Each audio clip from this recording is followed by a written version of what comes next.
There is an infinite amount of cash at the Federal Reserve. There is an infinite amount of cash at the Federal Reserve. There is an infinite amount of cash at the Federal Reserve. Cash at the Federal Reserve. There is an infinite amount of cash at the Federal Reserve. Interesting. Echo. Oh, wait, I need that window. That's a fun. There we go. 9 a.m. start on Saturday, too. Yes. Starting a little late today, check out the World Crypto Network. We've got 2 videos going at the same time. That's pretty cool. You can check out the Lightning Hack Day, which is happening live from Berlin in another window, or you can come over here where we're going to do our normal Thomas Hunt Show thing. So be sure to give us a like when you come in the door. Let us know where you're coming from in the chat. Say hello from somewhere. That'd be a nice thing to say. And let's get started with some poems, right? Because we got time for poetry. Not really, but we do. Here's a Charles Bukowski poem from War All the Time, Poems 1981 to 1984. John Dillinger marches on. I sometimes write about the 30s because they were a good training ground. People learned to live with adversity as a common everyday thing. When trouble came, they adjusted and made the next move. And if there wasn't one, they often created one. And the people who had jobs did them with artistry. A garage mechanic could fix your car. Doctors made house calls. Cab drivers not only knew every street in town, but they were also versed in philosophy. Pharmacists would walk up to you in the drugstores and ask you what you needed. The ushers in movie houses were more handsome than the movie stars. People made their own clothes, repaired their own shoes. Almost everybody did things well. Now people in and out of their professions are totally inept. How they even wipe their own asses is beyond me. And when adversity arrives, they are dismayed. They quit. Spit it out. Lay down. These coddled to the extremes are only used to victory the soft way. It's not their fault, I suppose, that they didn't live through the 30s, but I'm still hardly tempted to adore them. There you go, a little Charles Bukowski from the morning. Let's see if we can find another one. That one turned out good. I knew it would be good when it had Dillinger in the title. I didn't really even have to preview. I mean, I've marked these, so again, I use these Fantastic Invention. If you guys are into these, if you're into these book things, paper books, Post-it marks. You can get these little Post-it flags, they're called, and then you can put them on books. You can not only mark good poems, you can also mark good passages or good segments, things that you want to come back to and read later. It really helps make the book more useful for a second reading. Do we have video and audio? Say yes in the chat. I think we should be all good. Theoretically, God willing, an open broadcaster delivers. I can see it on the preview. On one of the previews, we have video. Let me check the other preview. All right, cool. We've got it on the other preview too. Because it's very hard to tell. That's one of the hardest things to tell once you push these buttons is if anything works at all. So you try to do your best on the technicals. At least we could get that part right. God damn it. So let's have another one. This one's called Funny. Sometimes you are liked for all the wrong reasons, or hated for all the wrong reasons, or given credit where there is none. I once lived with a woman who said I was the funniest man she'd ever met, and she often laughed when I said something serious. Oh, she'd laugh, you ought to be in the entertainment business. But when I tried to be funny, she'd say, what the hell do you mean by that? You're not funny. I finally figured it out. The truth is the funniest thing around, because you seldom ever hear it. And when you do, it astonishes you into laughter. And when you try to be funny, you often exaggerate the truth, and that's not funny at all. Well, this woman and I finally separated, and the next one never said whether I was funny or not. She just switched on the TV and laughed right along with the laugh track, while I sat, demeaned and depressed. So there you go, little truth from a Bukowski poem. Truth is the funniest thing. Let's see. All right, fine. Because you guys don't understand what it was like to be Charles Bukowski, to write all these poems and to send them off, not to have the internet, not to have this instant response where everyone tells you that they hate everything you do right away. Bukowski had to wait a week or 2 weeks for someone to send him back a nasty letter. So this is about mail, where you sent things with stamps and you got letters. So you guys can look it up. Here we go. This is Charles Bukowski. It's called Talking to My Mailbox. Boy, don't come around here telling me that you can't cut it, that they're pitching you low and inside, that they are conspiring against you, that all you want is a chance, but they won't give you a chance. Boy, the problem is that you're not doing what you want to do. Or, if you're doing what you want to do, you're just not doing it well.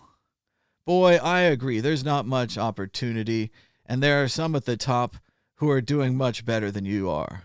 But you're wasting energy haranguing and bitching. Boy, I'm not advising, I'm just suggesting that instead of sending your poems to me, along with your letters of complaint, you should enter the arena. Send your work to the editors and publishers. It'll buck up your backbone and your versatility.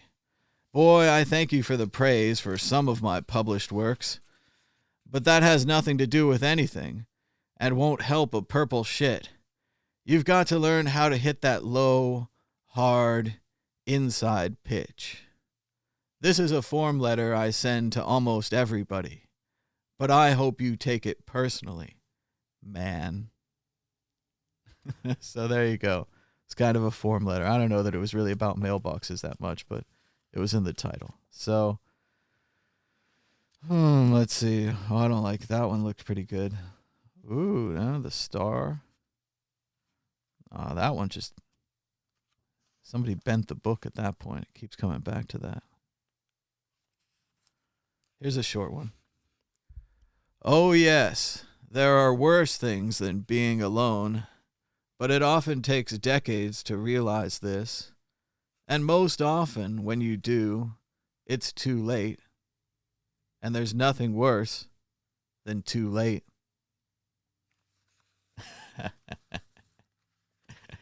He can be pretty mean with not too many words, huh? Normally, you'd be thinking it's a short poem. I'm going to get off lightly, right? That it's a kind of some safety in the less words, right? Less damage that could be done. I was just complaining about the heat in that one. I do not know why that one keeps coming up. Oh, I think we're out of poems. I don't know. There was one that looked good. It was called Terminology. I would maybe read that one. But you know how it is. And also, this is something you really can't do with Kindle books. You really can't flip through them properly. I try, think about when's the last time you revisited one of your classic Kindle books and you were like, oh boy, I can't wait to go back and flip through that Kindle book. And that's not to say that I don't love Kindle books. And I'm going to talk more about books today. I'm going to talk about this book, Treasures of the British Museum, and how it's heavy and it's huge and it's hard to read because it's heavy and it's huge and it doesn't glow in the dark like my Kindle. So that's definitely a downside. I also have a variety of other international books that we'll be calling on today to help break up the reality of the news and whatever else we got to talk about. But let's go ahead and get this show started on the Thomas Hunt Show. Today is Saturday, April 4th, 2020. Good morning, Bitcoins. Right? Isn't that fun? Let's get this started on Bitcoinal, a site designed by my friend DJ Booth, all the way from Australia. If I could only move the phone. There we go. Price is in the corner. The price of Bitcoin in the last 24 hours is up 1.08%, mostly since we started this show, with the last of 6,758. That's $1 for 14,797 Satoshis. Look, you click on Don't sell Bitcoin. Don't sell Bitcoin. The Dow Jones Industrial Average is closed because they're lazy and it's a weekend. They closed up on Friday down 1.69% with a last of 21,052, below a previous close of 21,413. Coronavirus cases, I think this might have gotten refreshed already. This is worldwide cases, so let's just go ahead and get the new number. It's very, very similar. 1,155,148 people infected worldwide with the coronavirus, 61,718 deaths. Stay the fuck home. The best thing you can do to fight the coronavirus is stay home. It's not fun. You might have already been staying home before you were ordered to stay home, but now you've been ordered to stay home, and it's no different than when you were just staying home because it was good reason. So let's keep it up. Let's stay home. Wear a mask. If you have to go outside, please wear a mask. Even a cloth mask or a parchment mask or a vacuum cleaner bag. For some reason, a shoe. Anything that filters the air that comes into your face. Let's not be raw breathing out there. Here is the 1918 pandemic. This is from like Philadelphia or Baltimore or something. They're all wearing masks. As they say in the chat, sometimes a scarf is even more effective than a mask because there's multiple layers. You know who said that. Thank you so much for liking this video. I liked this video. Liking this video and other YouTube videos, let's advertise them too, helps YouTube determine what content is good and what is bad. Thanks to everybody for watching the Bitcoin group yesterday. That's what we do here. I still got to check out the new McLaughlin group, my favorite show. Shout out John McLaughlin, rest in peace. But yeah, Bitcoin group the other day got a bunch of viewers, did really well. Actually talked 3/4 about Bitcoin in the Bitcoin group. We kept the coronavirus down to just one issue. So we're fighting the virus in our own way. But this is just the normal Saturday show, so we got to talk about what's happening, and this is what's happening. Looking at the United States numbers, again, this probably got refreshed already, but there it is, up just a little bit. 291,545 people infected with the coronavirus in the United States. That's just under 300,000, but we are continuing to creep upward. 7,851 dead. This is the enemy. It just might destroy all of our society. Oh, we got a question in the chat. BTC Moon Guy says should you wear a mask all the time or just in crowded areas? I would suggest mainly just for crowded areas. Certainly if you live in a city, like I used to live in San Francisco, and whenever you go downstairs, whenever you go even out into the building, say to get your mail or whatever, or go to the laundry room, there's people everywhere in a city. Right now I live in the suburbs, so I have been raw breathing it when I go to the park. I think that's a reasonable risk. I don't think anyone's been within 6 feet of me in a long time. How romantic. But yeah, the other problem would be if you just start using your mask all the time, even say for a walk. And again, I'm not touching anything. I'm not going into any hallways. Remember, this thing is an aerosol, but it's not an unbeatable aerosol. It is certainly, at least with the information we currently have, it is not airborne in the way that like the horrible movies have airborne viruses. It's certainly airborne in a small location. It's airborne from another human. They've said now, shockingly, that it's also being spread through talking, singing, breathing. It's whenever air, which includes little droplets of water, which are little droplets of everything, right, comes in and out of your mouth, in and out of your nose, Even I'd assume maybe in and out of your eyes. I mean, could it spread through crying? I don't know. Let's not go licking tears to find out, right? So, yeah, I mean, you just want to be careful when you go outside. If you live in a city, it's different than if you live in just a suburb, or if you live in a rural area like the country. I mean, you could walk all over your farm or whatever. You're pretty much good. But once again, it could live on surfaces. It could live on cardboard 24 hours, metal a couple of days, 2 to 3 days, different types of metal, different results. And then in the air, I don't think it lives very long. But it's the kind of thing, if you go through a hallway, somebody's coughing a lot in the hallway, it's very possible it's in the hallway. I don't think you're going to necessarily get it. I mean, you'd have to line up perfectly with where they're coughing and that kind of thing. But we just have to think more about this, be more serious, especially when going in and outside. We talked about this a little bit yesterday with Dan about how important it is to wash your hands, and that wearing a mask is great, but you've got to wash your hands immediately when you get inside, because otherwise you've got infected hands taking off an infected mask. You just have a very high probability that you're going to screw this up, right? And we all seen in the quarantine movies, the new guy is getting ready and there's a cut in his suit and everything goes wrong. So you might even want to practice this. Practice and just game plan what you're going to do when you go in and outside, what you're going to sanitize, how you're going to wash your hands, what order you're going to do things in. And, practice makes perfect. And normally you wouldn't care so much and you could just go outside. It wouldn't matter. Maybe you have allergies or other problems. I know I sneeze all the time. But now this is a whole new ball game. So let's take it seriously. Let's do the best we can. Right. Norm's even saying if you have multiple masks, you can rotate them. You can give it 72 hours in between wears. Leave the mask in direct sunlight while not wearing.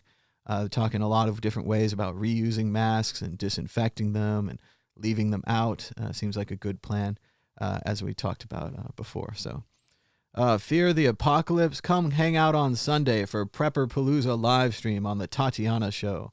I've got to remember to do this, but this is tomorrow, 2 to 5 p.m. Eastern time, which is actually, I don't know, 5 to 8 p.m. Whatever, West Coast time. Time zones are awful. But anyway, I'll be there for the Tatiana Show. It's going to be super fun. We're going to be on a Facebook live stream. Keep an eye on the Mad Bitcoins Twitter account. I'll definitely be putting out some links and retweeting when I can join. And, of course, we'll be doing this show a little bit before that, talking about big books. I thought I was going to play this again. It is really good. It's only a minute. I didn't want to get all political. We had a nice, not political thing going here, but here's some Fox News. Large-scale thought this was really good. Testing. Now, what we hear every night is that that there are millions of tests available, and yet we don't have that pinprick blood test that you can just sort of get, at your local doctor and know in 15 minutes. But they're working on it. Yeah, they're working on it. They should have been working on it for months. So the fact is, we knew about this from the WHO when? December 31st, 2019. So last year, we knew about this. We knew coronavirus is coming. We knew it was a respiratory disease. We knew it was person to person. Why is it that it's this week that the FDA finally approved these kind of new Abbott lab testing, which, by the way, is one test at a time? It's a great test, but it's one test at a time. It's different than the labs that are doing mass testing, right? So this is a wonderful test. Don't get me wrong, but it's one test per 15 minutes. That's wonderful, but it's not the same volume that you really need. This is better for kind of outpatient clinics and things like that. We needed this months ago.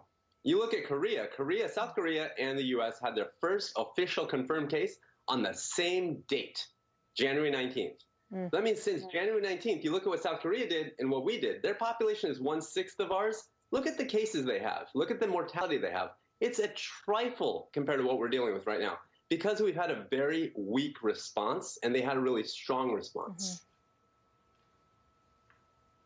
Doctor, thank you. Very interesting to talk to you, Dr. Desai. Hope you'll come back as we move through this difficult period in the country. Dr. Desai, thank you very much, sir. And he was never seen on Fox News again. Dun, dun, dun. Anyway, we're live. We're going to have to go through the politics. As we've been saying for days, you should wear a mask, even any kind of mask, even a cloth mask. Anything is better than nothing. Now, the president is, the CDC is advising the use of non-medical cloth masks as an additional voluntary public health measure, which and today he's not also going the to do. CDC is announcing additional steps Americans can take to defend against the transmission of the virus. From recent studies, we know that the transmission from individuals without symptoms is playing a more significant role in the spread of the virus than previously understood. So you don't seem to have symptoms and it still gets transferred. In light of these studies, the CDC is advising the use of non-medical cloth face covering as an additional voluntary public health measure. So it's voluntary. You don't have to do it.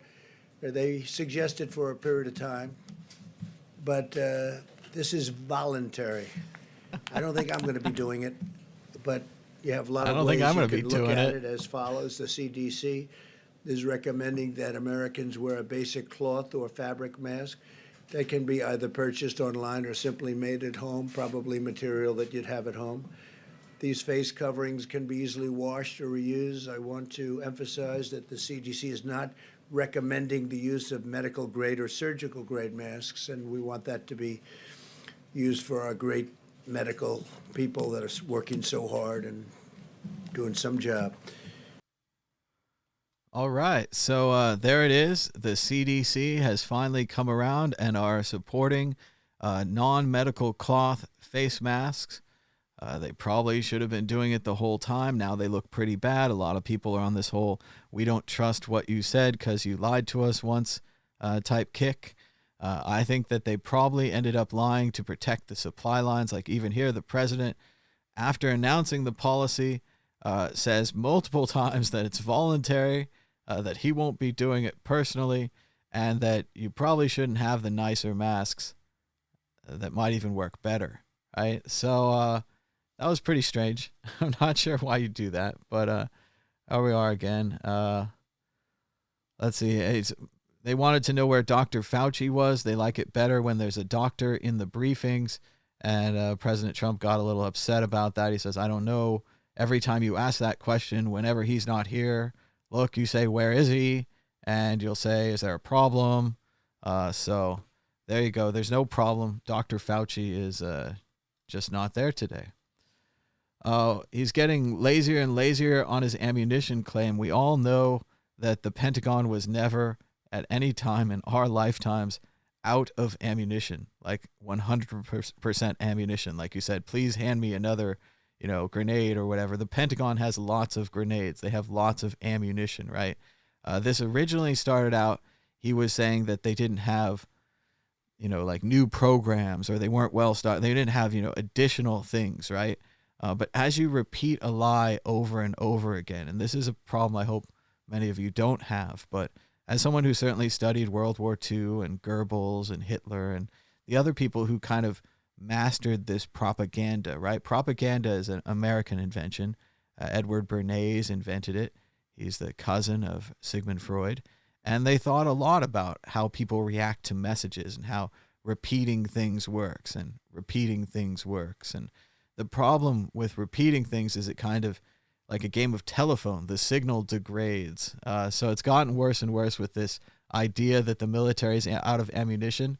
At this point, according to this clip, he's now claiming that they were literally 100% out of bullets. So let's hear the devolution of this claim. Shelves were also empty. We had Shelves no were empty. ammunition, literally. And that was said by one of your favorite generals. We have no ammunition. Guess what? We had very little medical supply also. All right. All right, so literally means actually, right? Literally doesn't mean like as part of literature. It means actually. So that would mean that the shelves were literally empty and they were actually empty. But let's just keep going. Nobody could have anticipated this pandemic. We all know it was spreading in China. We know that other countries reacted differently. So that's kind of a false, not really a useful claim. The CDC advises all Americans to wear non-medical masks. In response to this, which again, you guys have all been watching, this is as independent media as you're going to get is pretty much right here, and certainly Balaji's Twitter account, far larger source really, Balaji. And Balaji, Bruce Fenton, many of these other guys have been talking for months now about putting any kind of barrier between your face and the potential virus, right? Any kind of barrier is better than no barrier. You didn't need to be a scientist to know that. But it's very strange, even after the official government has cracked, that they're still not willing to recommend it. I know that President Trump personally doesn't want to wear a mask. He has his own personal choice, right? This is kind of like a not wearing a seatbelt debate, right? Where you have that little kid in your car and they won't wear the seatbelt, and you have to explain to them how if you had to stop really quickly, even if you put your arm out, they would catapult through that glass windshield. And yes, it's a really neat glass windshield. I don't know if you guys know, but a lot of the windshields are made up of these little glass pebbles. So afterwards, it won't be sharp. So you might just catapult through it. You might not cut yourself like the old windshields, like used to become sharp edges when cracked, like normal glass, but now it's safety glass. But anyway, you got to put that seatbelt on the child, and you got to put a mask on now. And it's strange that now that we've finally broken through, reality has broken through, that you still have the guy at the top saying that he's not going to do it, and it's only a recommendation. So I don't know. I find that pretty strange. We've also got a battle going with 3M. This is interesting. There's different parts of this. At one level, I want to say, if there's a warehouse full of masks and they're profiteering, right, and they're selling them for more, we should probably stop that, right? Now, on the other hand, we have a large company like 3M, which was sending masks to America, but also sending masks to Canada and Italy and other countries. Now, it sounds like the president has stopped all that, which, remember, Canada is our #1 trading partner. I think Mexico's #2. So we have, not only are they our friends, like the people and stuff, we're cool, but also we trade with Canada a lot. So once again, it would be bad for us to cut off these supplies to Canada. I do think that we should stop the profiteering. At this point, when you have a wartime economy, and again, this is very different than your normal capitalist market economy, but during a wartime economy, you have to stop profiteering, and you have to have someone in charge at the top who's directing these supplies. That person would know how many masks we're making. They would know where the masks are most needed, and they would hopefully, in an ideal situation, and it's a very difficult, complicated job. It's logistics. Obviously, we all know the nightmare of logistics. If you've ever scheduled an airplane flight or you've ever sent a package through the mail, you know that there are people out there who do the work. And that's what we need, is one of those guys in charge of basically defense production, is what we would call it during World War II. And if this is not World War II or World War coronavirus, I don't know what is. So this was a sad look. So we've had an election, a presidential election, every 4 years in this country, period. It's in the Constitution. We even had one during the Civil War. I know no one, can't even, in World War II, we kept having elections. Vietnam War, we kept having elections. So vote by mail is really the best way to have an election. You get the most turnout. People can use their ballots at home. We could even have open source tabulating machines and a transparent process once the mail ballots are received. It's been running as a test case in the government and the state of Oregon for over a decade, maybe 2 decades. Vote by mail works for the elderly. It works for the handicapped. It works for people who don't have a lot of time, people who have to work all the time, either at a fancy job or at McDonald's. You don't have to take a day off work to vote by mail. There's never not enough vote by mail machines in your district. You just drop it in the blue box. And we already use the mail for lots of other sensitive things. So, but we've been through this before. I mean, certainly you guys all read the David Daley book, Rat Fucked, about gerrymandering. and how they redraw the districts, and that the basic realities, the basic truths, and again, you can have political beliefs and you can have philosophies, but there's also stats and numbers. The basic stats and numbers is that there are more Democrats than Republicans, right? Let's just put that on the table. So if you have conservative opinions, it's better for you if less people vote. All right? Sorry. Like when I had conservative opinions, I knew this, right? I mean, all the true conservative people read that Rat Fucked book, and they're like, and again, what a name, Rat Fucked. Sorry for the young children at home, but it's a political term. It's something that you do to someone. It's horrible. But basically what happened in around 2010, 2012, the Republicans were all bummed out because Obama had done so well and he'd won the election. So they knew strategically they had to shift the districts. So they took over and they spent their money in a lot of states and governor houses and state houses. They won everywhere that they spent their money. The Democrats were completely unprepared for this strategy. And once they won, they redrew all the districts. So it's a really neat trick that you can do with districts called gerrymandering, named after the guy who did it first, Gerrymander. And his last name was Gerrymander. And you can redraw the district so that even if you have more votes, you spread them out. So what you do is you pack one district with a lot of Democratic votes. Then you have 3 like rural districts where the Republicans just barely win. So you have all these just barely wins, and then you have the packed district. And this way you reapportion the legislator. It was an amazing, amazing book. You can go read about it. But it's just this whole kind of negative attitude towards voting. It seems really easy for everyone else to say, okay, we're in a democracy. It would be great if everyone voted, right? We would get the actual result. But maybe the actual result isn't what you want. Like, think about American Idol. Do we always get the best singer or the best act or artist? If you think about America's Got Talent or one of the more general shows, no, we don't. We get the most popular singer. We get the most popular policy. So maybe you would argue the other way, that it's better to have a restrictive voting system. But the basic realities are any restrictions that you put on voting limits the turnout, limits the amount of people voting, and benefits, in this case, the Conservative Party. In other countries, it could be different, but the current statistics are the current statistics. So historically, we can look back at the Civil War. We can look at, or not the Civil War, sorry, look at the Jim Crow era, right? We had poll taxes. We had other legibility. You had to take a reading test if you wanted to vote in some states. All of these restrictions were certainly at that time restricted against African American people, former slaves, and so on and so forth. They're coming back again. The voter ID law. It's a given in America that you can vote without an ID. It actually has to do with the whole papers, please. The government never forces you to show your papers, really. You have to show your papers for driving. That's a privilege. But voting, it's a civic right. You're just supposed to be able to roll up and vote as a citizen.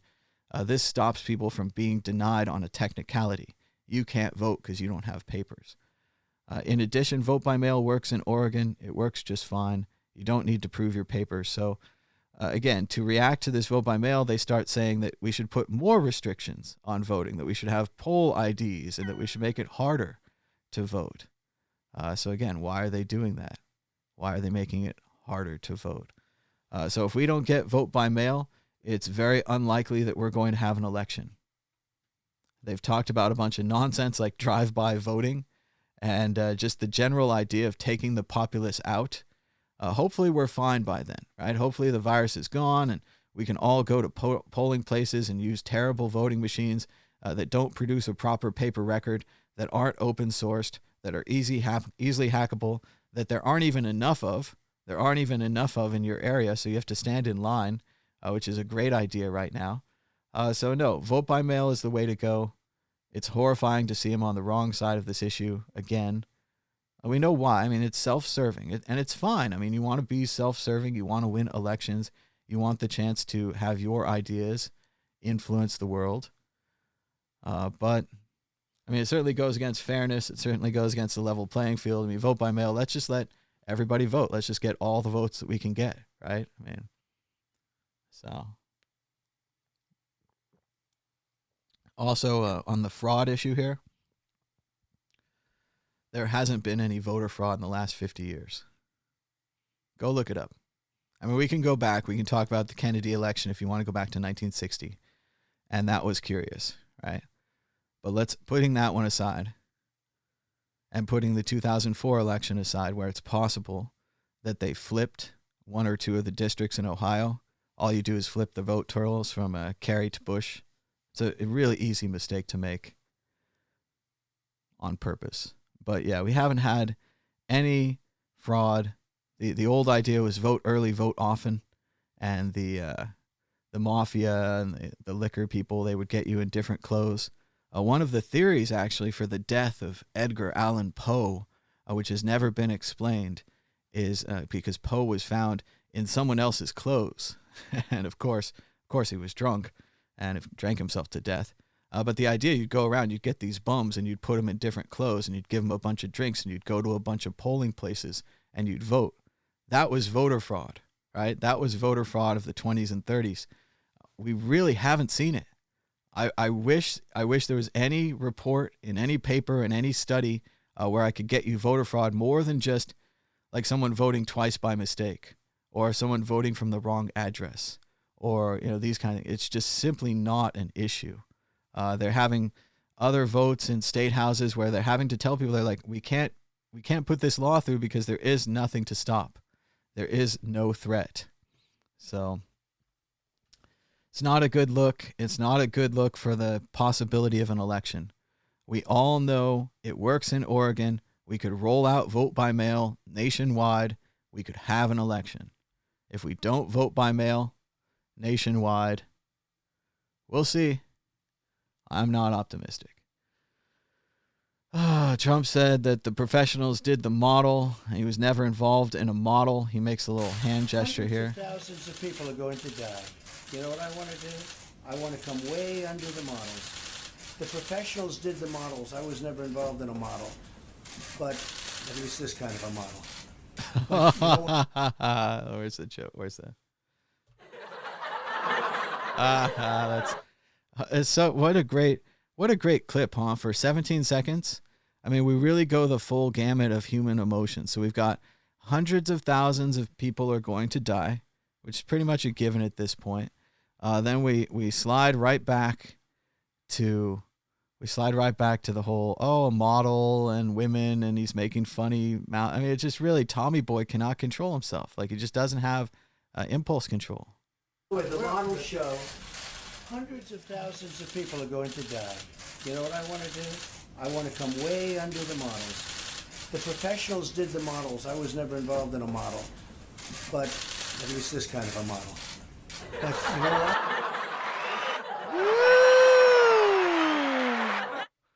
I mean, it's just not an impressive look. He could hold that back. He could say afterwards. What you do is you just save it for later. So you say, man, I got a really good joke about models. I want to tell it right now. But you say, oh, I got to wait till later. I'm going to call up my buddy and I'm going to be like, man, during that press conference, I had this sweet joke I was going to tell about models. You could just wait till later. I don't know. Just impulse control. The voter ID, don't want voter IDs because they tend to cheat. This is, again, changing the issue. The issue is let's do vote by mail. Let's not complicate it with another issue like voter ID. We already don't have voter ID. So during this crisis, let's make as few changes as possible. Let's change to vote by mail. And you know what? After we change to vote by mail, you're going to like it so much, you're going to switch to permanent vote by mail. In California, they used to call it absentee balloting. And so many people signed up for absentee balloting, they had to offer permanent absentee balloting, which you do not have to be disabled or have some condition that makes you stay home. Anyone can vote from home by mail in California, and they also recently added it to Nevada. Just this last section, you can sign up for permanent vote by mail in Nevada and California. You just have to sign up. It's an option. In Oregon, it's all they do. And you're registered automatically when you get your driver's license. So, seems like a no-brainer. Seems pretty easy. Yes, Friday night. Friday is a traditional politics day. It's called Take Out the Trash Day, right? Take out the trash day. We all know from our West Wing watching. And indeed, Trump took out the trash in the dead of night when no one was looking. Friday evening, just last night.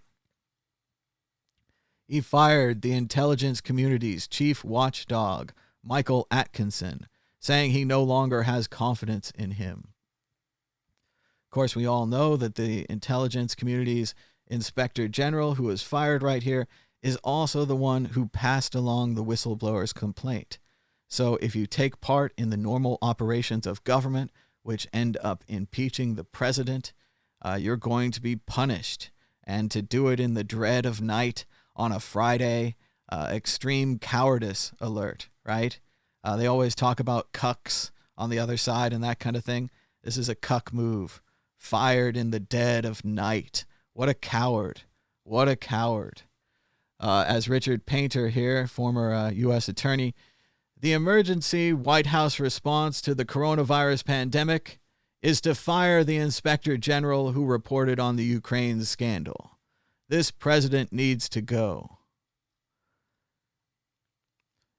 Back to the coronavirus, governors are not getting the supplies they needed because apparently the federal government, the current federal government's interpretation of the Defense Production Act is for the federal government to give supplies to commercial distributors who then deliver them to the highest bidder. So the for-profit medical system continues to rear its ugly head as we try to fight the coronavirus.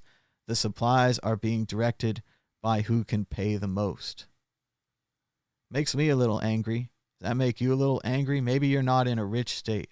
I mean, California and Nevada are pretty good, so I think that they're going to be paying top dollar to get the ventilators and gloves to keep the doctors and the people alive. But if you were in a poor state like Arkansas or anywhere in the South, right, the welfare states, the states that end up taking more money from the federal government than they give to it, you know, like everywhere except California, New York, and Texas, boy, I would be worried. I would be not too happy. And you're just going to get an unequal standard. The Supreme Court said separate but equal is not equal at all. So not a good look. Spit Coley writes, he says, the elite's COVID response is the answer to the question, what do we do with all these extra people now that automation has made them useless and inconvenient to us? Ooh, that's a dark thought. Let's hope that's not true. He also says, it's hard to think of a better example of their bankrupt support the troops and support the man who's killing them even harder mentality. Yes, the firing of the aircraft carrier commander who warned the government that these ships were petri dishes about to be loaded with infected patients was fired. So that's what happens. You try to protect the troops, you end up fired. Not a good look. Of course, Susan Collins in February said, the president has learned a lesson in this case. The president has been impeached. That's a pretty big lesson. Of course, he's retaliating against the intelligence community, firing the man in the middle of the night. It's a pretty good sign that no lesson has been learned. Trump is appointing one of his own lawyers as the bailout overseer. This is, again, not a good look and also not a good sign for competence. Let's just face it. If it was one of my own lawyers, we know it's not going to be the highest in the field. We need number one. We need the logistics guy from Target or Amazon, right? We need to draft them. We need to say, we need someone even better than anyone we can hire right now. And you and I know it. It's not somebody that anybody knows. We can't just bring in, somebody's cousin or somebody's, son-in-law. We can't be doing that. This is a major crisis. Like, everyone knows you get the experts, right? You don't necessarily know the experts. You read a little panel and it says they wrote this book, they wrote that book, they delivered there, and you're like, oh wow, that's better than like my own lawyer, right? Oh well. John Favreau, speechwriter for Obama, writes, Trump opposing mail-in voting for the fall right here is like 5 alarm fire bad. It's a 5-alarm fire. So it is a big deal. This is something we're going to come back to over and over again, because when they fail to present the election, because there's different ways of failing to present the election. First of all, if they ignore vote by mail, we know it's going to fail. So how is it going to fail after they ignore vote by mail? Well, one way that it fails is that just no one can vote. So no one goes out and votes. Everyone stays home, and maybe Trump pulls it off, right? Maybe his people are willing to go out and get sick. Who's willing to die to vote, right? We're going to have a test. Then the other way that it votes is, let's say that there's not enough turnout and Trump loses, or let's say there is enough turnout and Trump loses. You can always say that this kind of an election is no good. So as long as you don't have universal vote by mail, as long as you can't say we registered 100% of the voters, they had a 2-week period, they had, already paid for postage paid envelopes, all they had to do is seal them up, sign them, put them in the mail. We gave everyone a chance to vote. As long as you don't do that, you can always say it's a false election. So get ready for that too. We're driving right into this. It's getting really exciting. As Balaji says, Sean Donnan writes first, so as best I can tell this morning, we now have a pandemic crisis, a supply chain crisis, a demand crisis, a labor market crisis, an equity market crisis, an oil price crisis, a brewing bond market crisis, a developing currency crisis, and a potential housing market crisis. Balaji agrees and says, at an absolute minimum, supply and demand have been reallocated across the country, with travel events zeroed out, remote work, and masks to infinity. The virus permanently changes public behavior. It's about the Overton window here. Things have shifted. The supply chain disruption is just starting, and no one likes to think of that because we're going to see rationing and we're going to run out of food. Balaji also says we have more problems en route. Check out the Lightning Kickoff on the World Crypto Network right here.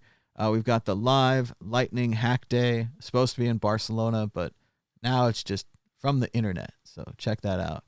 Also, Trump ruled out Obamacare. You could have just reopened the healthcare insurance option. They could have signed up all these people who just lost their jobs and just lost their healthcare. We could have used the existing system, but once again, ideologically, he doesn't agree with the existing system. Therefore, even if it would help people, he cannot use the existing system, especially if it was done by Obama. They don't know how they're going to fix this problem. As it says here, Trump surprised his own team. So even his own team was like, all right, ideologically, we know you don't like him. We know you don't like this healthcare thing, but we're in a pinch, right? All these people just lost their healthcare. We could have them simply sign up for healthcare, right? And they said, no, they're just going to give them money. And if they raise the price of health insurance and they can't buy it with the money, they're just not going to have health care in the middle of this crisis. So, oh well. Did you know during the 1918 flu pandemic, not wearing a mask was illegal in some parts of America? Not voluntary, like the president said, but illegal not to wear a mask. I wonder if we stop the pandemic faster by wearing masks. Everybody. Even a president could get sick. Even a president. And finally, good news.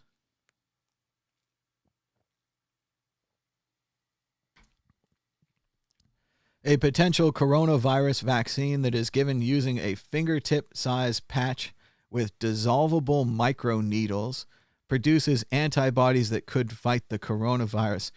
They said it feels like a piece of Velcro. These microneedles go into your finger and then later dissolve, causing the protein stick antibodies to develop. So this is promising. It shows results in mice. They're moving on to human tests, but we're just going to have to keep an eye on it. So looks like they're finishing up the Lightning chat. So I got to chat with the chat, but you can check it out. Amazing interviews live from the Lightning Hack Sprint participants right here on the Lightning chat. Thanks to FOMO and the Lightning Hack Sprint participants and everyone else involved for sharing that with us. And giving us the chance to check that out and to share that with you, our audience. Lightning Network's very exciting. We're seeing a lot of new apps and a lot of Hack Day apps that later become very important applications. So this could be the beginning of something great. So check that out. They've also got bounties for Lightning Bits extensions. So if you want to write a useful extension for Lightning Bits, check it out right here. You could get a 0.03 Bitcoin bounty. They have 3 bounties available. So maybe if you work hard, you could get all 3. Here's a funny but kind of mean political graphic. It shows the looks like the Spanish and the Italian flags on a hand, and they're kind of waving as they're going into the water. The EU reaches out as if to save them, instead gives them a high five, and then they drown. Then the EU goes off to wash its hands. Cold-blooded. And also look at the power of a political cartoon. Even this might have been just a normal cartoon, but they edited it to make it political. So interesting little message there. Funny stuff. David Wallace Wells, author of The Uninhabitable Earth, writes about PPE being shipped to the wrong spots, being confiscated by U.S. Customs when it arrives at an airport, not Amazon orders, but states and hospital systems. As David Wallace Wells says, if the U.S. federal government had made itself the sole purchaser for the country, this might make sense, but it hasn't. So where are these supplies going? On what basis are they being seized? And we don't know. But this same thing happened yesterday. We talked about how the state of Massachusetts had to basically conspire with the football team, the New England Patriots, to borrow their airplane so they could go to China and bring back supplies. I think they told people it was a humanitarian mission. They did not tell people that they were bringing back masks and gloves for their own doctors. It's really a dog-eat-dog world out there for states. This has never been attempted before. So we'll have to see how the results turn out. George Conway writes, Donald Trump took a break from his colossal historic incompetence to remind us that he's a criminal determined to cover up his crimes. And that's exactly what he did when he fired Michael Atkinson, the intelligence community inspector general, who only did the right thing, only did his job by insisting on telling lawmakers about the Ukraine scandal whistleblower. If only he hadn't have told them, we never would have known, and he never would have been impeached. So if only that one person didn't tell the truth and do a good job in the government. Official Chinese statistics from Wuhan put the death toll at 2,563. New evidence coming out of the city suggests it was more like 40,000. According to the article's headline, Chinese families should be sweeping graves right now. And apparently the authorities should as well. That's a massive understatement if it's 2,000 and it should be 40,000. Really blows all the people who were talking about how the severity of this might not be too bad and you shouldn't worry about it. It's just the flu. 40,000 dead in Wuhan, perhaps. We talked about this. The Patriots sent the plane to go get materials for the state of Massachusetts after 2 major shipments were impounded by the federal government. So once again, we can't even get a clear response. The guy says, go buy your own stuff. They go buy their own stuff, and the federal government stops them. So very strange.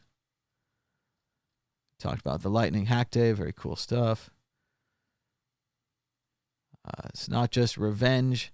It's about making sure that no whistleblower tries to tell us how and why Trump left us all to die. So there is a good reason to punish whistleblowers, even in the middle of a flu pandemic, because what if we had another whistleblower now?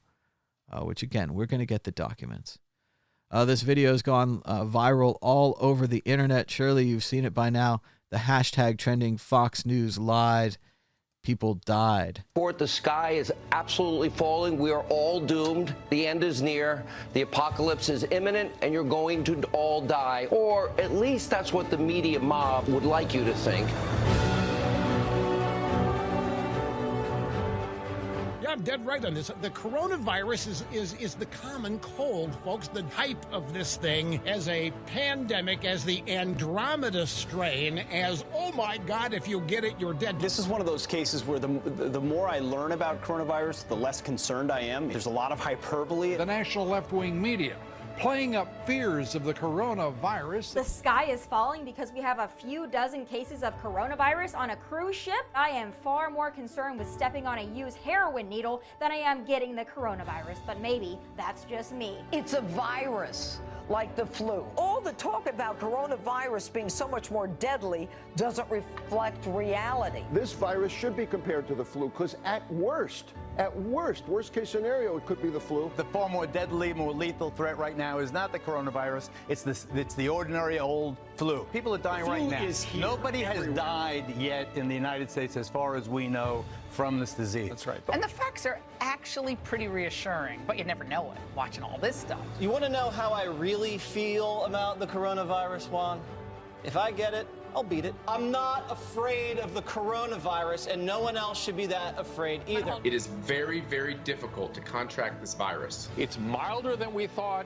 The fatality rate is going to drop. So when you hear the context, it's not quite as scary. It's actually the safest time to fly. Everyone I know that's flying right now, terminals are pretty much dead. And then the planes, remember back in the day when you had a seat next to you possibly empty, you could stretch out a little more? It's like that on every flight now. One of the things you can do if you're healthy, you and your family, it's a great time to just go out, go to a local restaurant. Yeah. Likely you can get in easily. Republican Congressman Matt Gaetz mocked concerns about the spread of the virus by wearing a gas mask on Capitol Hill. When a reporter in the Capitol asked Senator James Inhofe of Oklahoma, 85, what precautions he was taking, he extended his arm with confidence. Want to shake hands? In our line of work, you shake hands. I expect the president will continue to do that. I'll continue to do it. We have contained this. We have contained this. I won't say airtight, but pretty close to airtight. It is being contained. And do you not think it's being contained? 0 people in the United States of America have died from the coronavirus. 0. This is a flu.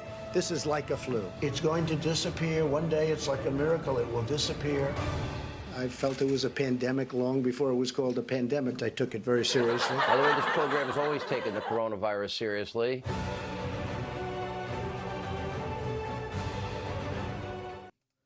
Classic. Great video there from The Daily Show. One of the best they've done in years. So, yeah, I'd worry about legal liability if I'd said a bunch of that random stuff too. Just not a good look. Not a good look for Hannity, Rush, Dobbs. Look at poor Dr. Drew. I don't know if he's going to be a doctor after that. Not a good look. And of course, as they say about Trump firing Michael Atkinson, it could be an admission of guilt, or it's probably just an admission of guilt. Brazil confirms the first indigenous case of coronavirus in the Amazon. It's truly disheartening and a horrible story. As we were talking about yesterday with James D'Angelo and the plan to have basketball escape pods, which we're going to talk about more later in the show. Definitely have it coming up. The first thing you had to do in that plan is to decontaminate yourself for 14 days. It's not very hard. This person who went down there to the Amazon to study the tribes could have just put themselves up in a hotel room for 14 days and see if they got the virus. As it turns out, instead, they rushed back down there and shared the virus with an indigenous tribe in the Amazon. Expect the virus to rip through these indigenous people. They have pretty much no chance. They have no power. They have no ventilators. They have no gloves. They have no masks. They live closely together and they share probably everything. So, very bad look for international culture, for humanists everywhere. Like, all you had to do was just make sure you were clean before you went back to the tribe. And they didn't have time. They were in too much of a hurry. Smallpox blankets of the modern age, that Mad Bitcoin's character says. Michael Steele, former head of the Republican National Committee, says that, oh, I see, vote by mail increases voter turnout by 10%. So we can't have that. That would be a bad look. Check out the Lightning Hack Sprint, and you can contribute to new Lightning Spiced Magic.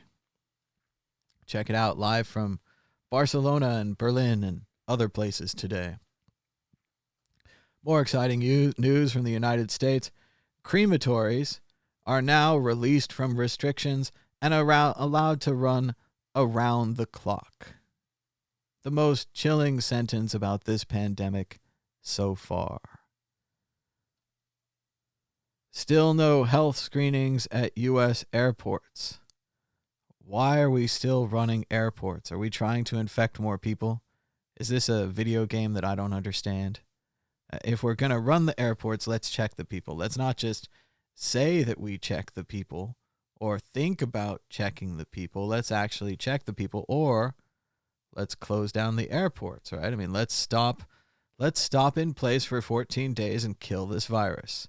Or we could just keep moving around and we have to stop in place longer, right? 1 out of every 4 New York Fire Department EMS members is out on medical leave tonight. That's more than 24%, 25% of the total 4,000 EMTs and paramedics. So we are seeing the coronavirus is continuing to spread through the people, the first responders who are trying to fight this virus. Not sure whether not having enough gear or just the incredible viral nature of the coronavirus. It's one of its best things. It spreads very well. We talked about how they're selling supplies at the highest bidder. We have a fantastic new image from the Hubble telescope, an incredible star explosion in a 4-year time-lapse video. Very cool from the Hubble. Check that out. Drink some water here. But before we get too bogged down in politics, and you've probably already left in the chat, hopefully we're collecting lots of thumbs up and lots of thumbs down as well. Express your opinion. Don't just not vote. But I was going to talk about international books for a second. This is the Treasures of the British Museum. I've been checking it out recently, and it's interesting. After the treasure trove chapter, where they talked about how the king continued to own any kind of valuable property that was left in the land. So if you bought land and you dug up some treasure, the king's going to own it, and then eventually you get a cut, but still owned by the king. After that, the British Museum actually started excavating on their own. They went to Egypt and started digging up antiquities and bringing them back to the British Museum to protect them. They were concerned at the time how much tourism was damaging Egyptology. Egyptology itself became a popular discipline because of the British Museum and because of societies formed to go and get this stuff and to bring it back. So interesting stuff from Treasures of the British Museum. We also randomly selected some books this morning to share with you. This is Vincent van Gogh, Creative Inspiration, from Amsterdam, from the Netherlands. I went to the Van Gogh Museum, and it's a fantastic little book. It has quotations from Van Gogh as well as pictures of his sketchbook and other unfinished drawings. It has quotes from letters with Van Gogh and his brother Theo. Remember, Theo Van Gogh collected all of his brother's letters in a giant desk, and that's the only reason we know anything about Van Gogh and how he made things and how he thought about things. Theo, his brother, was also his main Patreon and his main supporter, allowing him to live his life focused on art, not focused on anything else, which allowed him to make great art, but not much else, right? It says right here, if something in yourself says you aren't a painter, it's then that you should paint. So a little inspiring quote there. He said, you see, I really wanted to make it so people get the idea that these folks, who are eating their potatoes by the light of their little lamp, have tilled the earth themselves with the hands they are putting in the dish, and so it speaks of manual labor, and that they have honestly earned their food. I wanted to give it the idea of a wholly different way of life of Mars, civilized people. So I certainly don't want everyone just to admire it or approve of it without knowing why. Interesting how much thought goes into these paintings, how this just a family scene there could represent so much more by the choices that you make and the things that you include. So very cool little Van Gogh book. Kind of neat in the back here. I notice I have a label from some Bananen Brood, which is banana bread. I have a Amsterdam Unity Cup sticker. Kind of cool. I don't know where that came from. And I don't know, it looks like some kind of advertisement for the bread store. It says Brood on it. Burgundies bis Brood. So I went to Brood and I got some bread or brought. So got another one here, Irish speeches. I got this in Ireland, of course. Actually got it at Kilmarin Gaol, this vicious jail that the British set up for the Irish. It's a panopticon, so you can see all of the cells from a single point. So if possible, you could run this jail with one person. It was also the place that the British allegedly lost the Irish, murdering them when they rebelled and wanted their freedom. As they executed them, they executed about 9 of the 90 prisoners they were scheduled to execute. After 9, they had to stop. The people were too angry. They were rebelling. They were not going to take it anymore. And I think we've got, actually, here's a picture of Kilmarin Gaol, where I got this book. Here's a postcard. You can see, if I bring it closer, maybe straighten it. Sorry. Straighten it again. This camera's off. But in the lower left-hand corner, you can see the panopticon, the circular jail.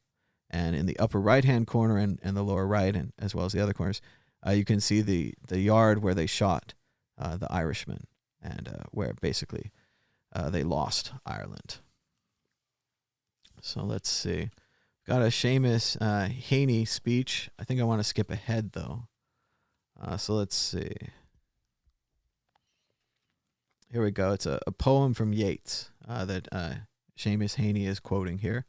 And he says, and the poem concludes with the most 2 quoted lines of his entire oeuvre. I can't say that quite right. Oeuvre. Think where man's glory most begins and ends, and say my glory was I had such friends. And yet, expansive and thrilling as these lines are, they are in an instance of poetry flourishing itself rather than providing itself. They are the poet's lap of honor, and in this respect, if in no other, they resemble what I am doing in this lecture. In fact, I should quote here on my own behalf other words from the poem. You that would judge me, do not judge alone, this book or that.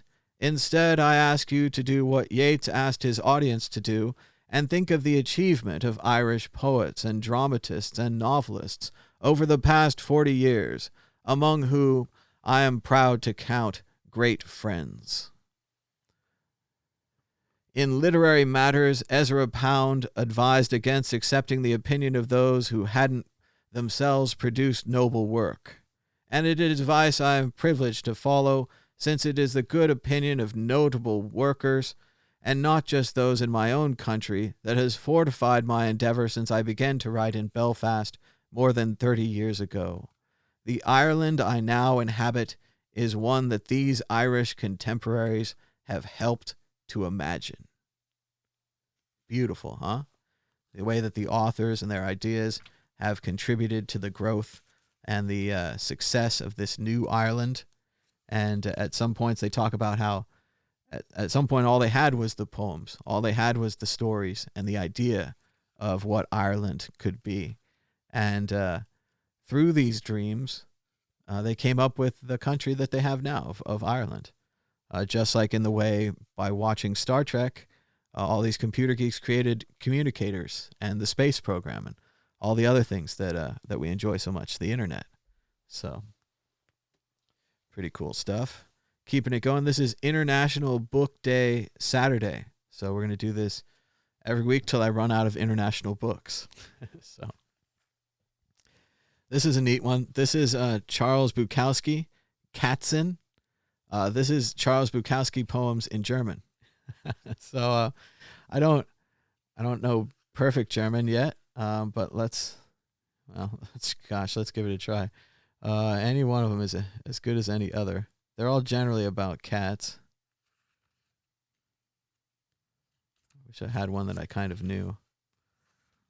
All right, let's give it a try. Überall kleine Tiger. So that means overall means everything, and kleine means clean, and tiger we're gonna go with cat. So everything clean cat. Sam, der Mann von Poof, hat quietschit Schule, und geht hind und über den Off, quietig und redet mit den Katzen. So Sam, the man of Puff, has quiet shoes that get under him and her all over the house, quiet and read it with the cats. So, I don't know. Probably not that close. Probably not that interesting. But there you go, guys. There's a book of Bukowski cat poems. Bukowski loved his cats. Here's a picture of Bukowski on the back with his cats. But yeah, I just had to get it. I went out of control, overboard on books in the Berlin museums. But yeah, they took me there. Here's our next book, The Tower of London. This is a really neat book series. This is the kind of English heritage book series. So they have these at most of the major English stops you'd want to go to in the old days when people used to tour. So like Stonehenge has one of these, and the Tower of London and the Tower Bridge and other things like that. And it's really nice. I mean, they're full color, lots of pictures. You can see here the crown jewels of England. It was a fantastic display. They had a little moving walkway to keep you going and staying out of there.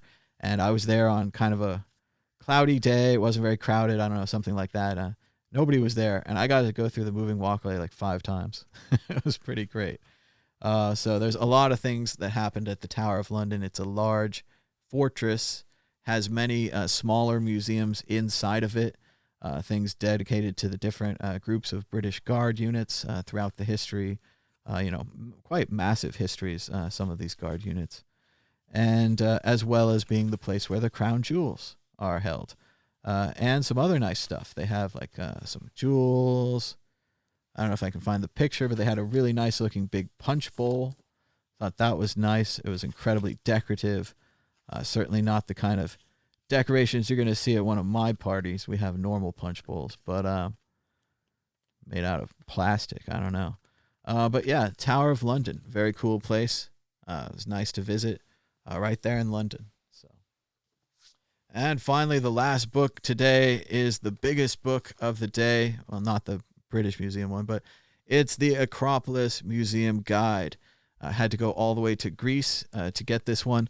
Very heavy, very thick, weighed down my suitcase quite a lot. All of these, they started out as inexpensive as books are, and then they became more expensive. So, because if your suitcase is too damn heavy, they make you pay more. Fortunately, the government owns all the airlines now, so that's going to change everything. But this is the Acropolis Museum. It's a brand new museum that they built pretty near to the Acropolis site. They have a fantastic collection of things that they've pretty much picked off the Acropolis, which they were critical of the British doing. And this is also the place where they have room for the British pieces, and they'd like them back. So it was a fantastic museum, very modern.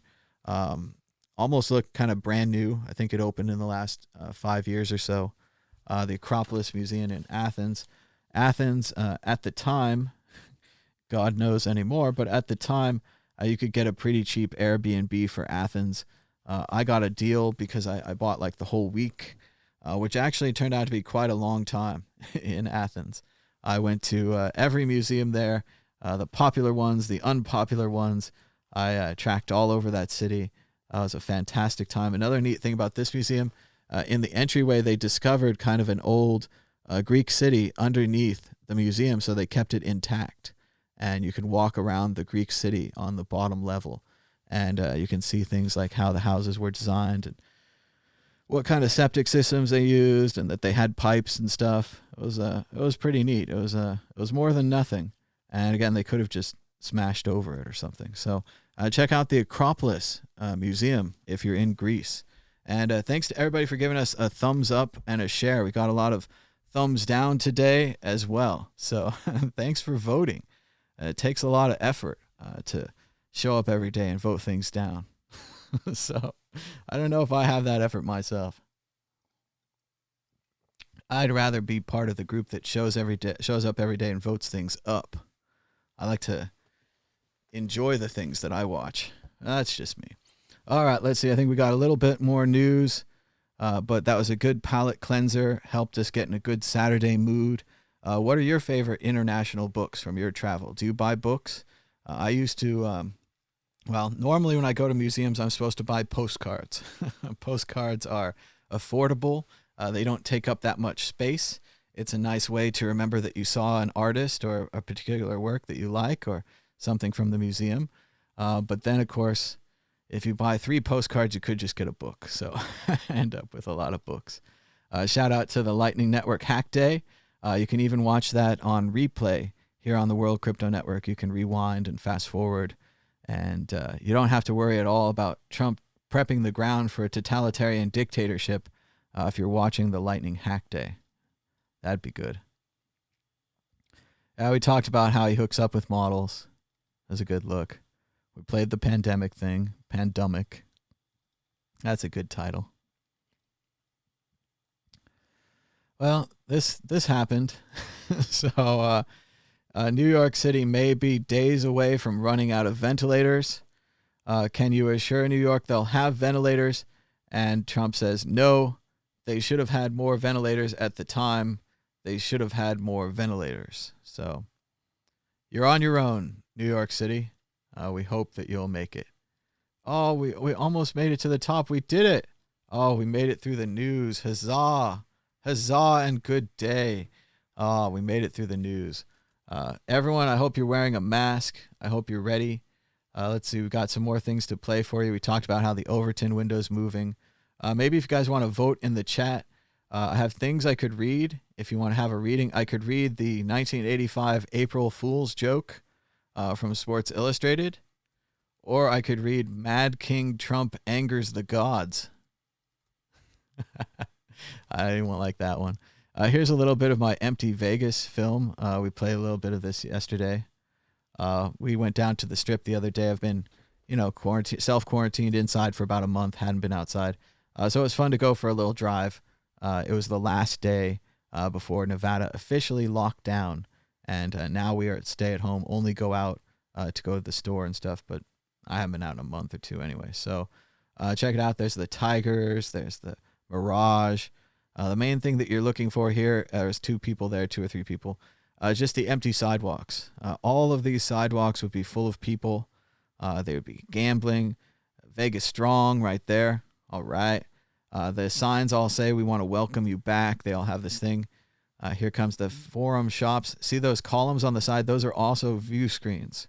So that whole thing is a screen, and it's usually lit up in glittering gold and advertising how exciting it is to be at the casinos and the shops. But none of that is happening right now. Interesting time in history. I didn't put any music on this video. I didn't know what kind of music would go well with this emptiness. So not only the sidewalks, there's the Bellagio, the fountains are all turned off, but the buildings behind them are empty as well. So just psychically think about this. There's no one staying in any of these hotel rooms. There's not even any maids or any activity. There's no room service. There's no chefs or anything. There's no valets. There's nobody, right? These are empty places. And the only people driving around out here are just like us. They're looky-loos, come to see what's going to happen. I heard that night they had a parade, and I think that's why all the police were there. They were ready to close it down at midnight. I wouldn't be surprised right now if they've blocked this off. If you tried to drive on the Strip right now, I imagine you'd be pulled over. Officers would say, what you doing here? And you'd be told to go home because you're not on an essential trip. So this was our kind of last chance to do a little non-essential trip and capture a piece of history. Again, these parking lots all would be full. You can see they're blocked off here. Also, shout out to Vegas, getting out there, getting that construction done. This is a great time to do some construction and some road work. Earlier in the video, you can see we were driving on the wrong side of the strip because they'd closed the other side to repair the roads. So great time for that. There's Carrot Top at the Luxor.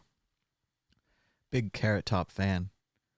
He does the same show, but he does it so well. He really is full of energy. He's a great comedian. Like, they make fun of him all the time, you know, the props and everything. But the guy's had a Vegas show for like 15 years. It's got to be for a reason. So, and it's because he's great.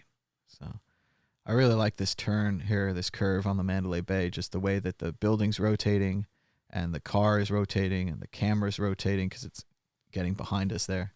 And there's the Raiders Stadium, the brand new Raiders Stadium. And there's the Trump, the win, and the encore.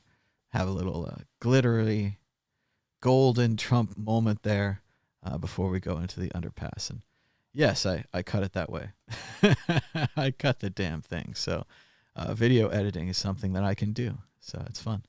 But that was our little empty Vegas video. Oh, I said we were going to play a little bit of James. Are you guys ready to talk about James? Maybe I can skip ahead in the James video and see if we had any votes on Sid Finch.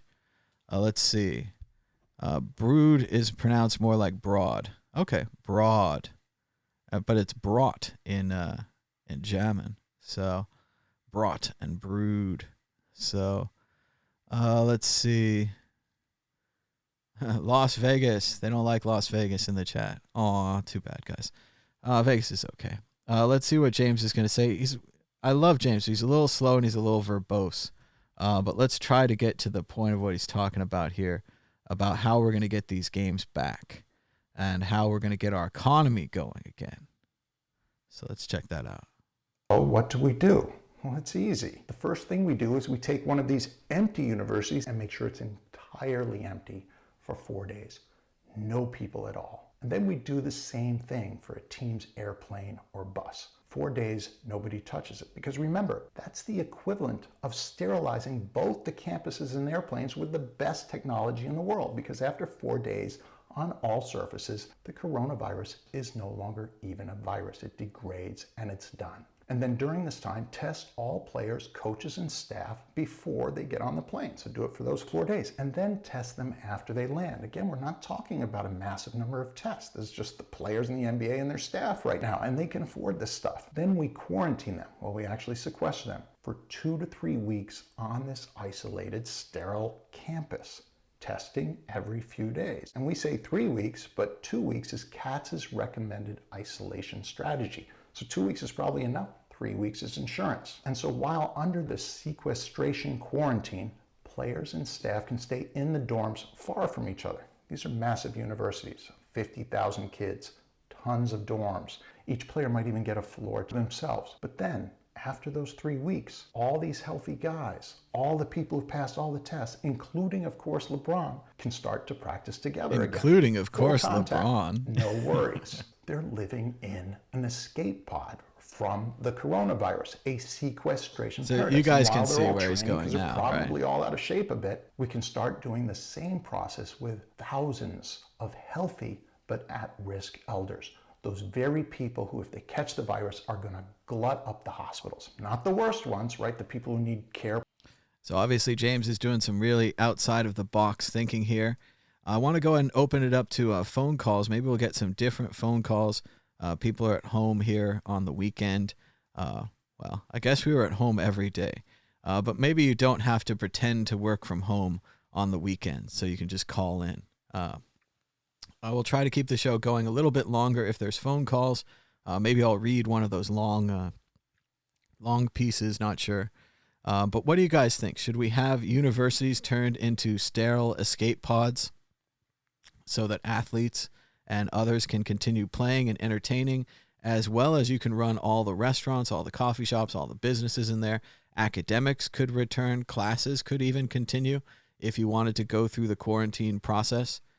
Give us a call now at 1-518-600-1949.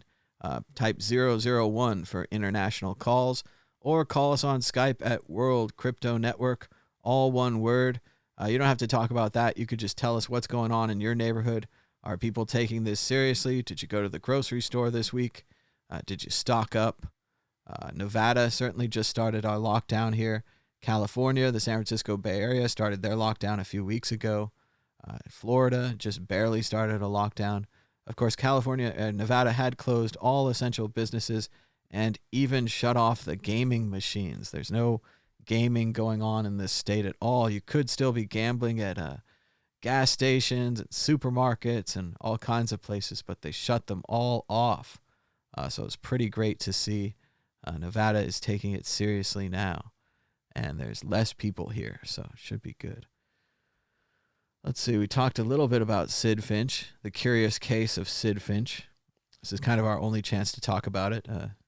April Fool's Day jokes kind of lose their power after April Fool's Day, but this was a classic from April 1st, 1985. The Curious Case of Sid Finch. He's a pitcher, part yogi, and part recluse. Impressively liberated from our opulent lifestyle, Sid's deciding about yoga and his future in baseball.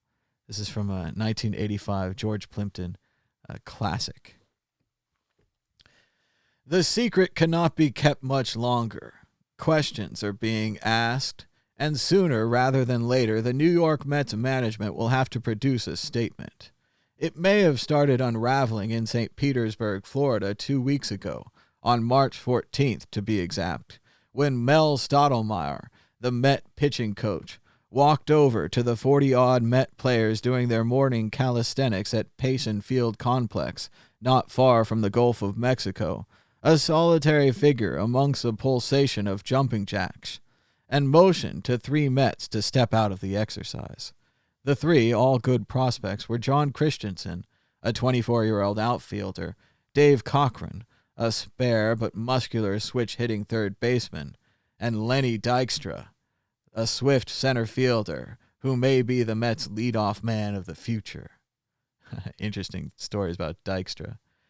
And so then, ordering the 3 to collect their bats and batting helmets, Stottlemyre led the players to the north end of the complex, where a large canvas enclosure had been constructed 2 weeks before. The rumor was that some irrigation machinery was being installed in an underground pit. Standing outside the enclosure, Stottlemyre explained what he wanted. First of all, the coach said, the club's got a kind of delicate situation here, and it would help if you kept reasonably quiet about it, okay? The 3 nodded. Stottlemyre said, we've got a young pitcher we're looking at.